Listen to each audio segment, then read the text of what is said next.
Mummy చెప్పే ఏమైనా help కావాలా? నాకేం వద్దులే హెల్ప్. రోజు ఏమైనా మీరందరు నాకు హెల్ప్ చేస్తేనే అవుతున్నాయో వంటలు? లేదు కదా, నేనే చేసుకుంటా. నువ్వు మంచిగా చదువుకుంటే చాలు.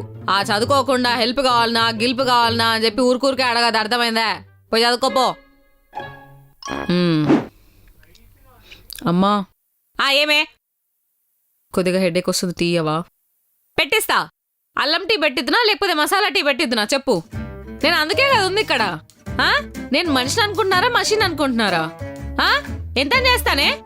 ఇంట్లో ఒక ఆడపిల్ల ఉంది అన్న సంగతే గాని ఎప్పుడైనా ఏమైనా హెల్ప్ చేసినావా? హెల్ప్ వదిలే. ఎప్పుడన్నా మమ్మీ ఏమైనా హెల్ప్ కావాలా అని అడిగినావా? నేను ఏదైనా అడుగుతానేమో అని చెప్పి బుక్ పట్టుకోవడం తప్ప నాకు హెల్ప్ చేసిందే లేదు ఒక్కరు. మీ డాడీ ఏమనంటే న్యూస్ పేపర్ పట్టుకుంటాడు, వాడేమనంటే క్రికెట్ అంటాడు. అసలు ఏమనుకుంటున్నారు? నీకు కావాలన్నప్పుడు హెల్ప్ చేయమంటారు, నేను హెల్ప్ చేస్తానంటే వద్దంటావు, చేయకపోతే చేయట్లేదు అంటావు. How cool.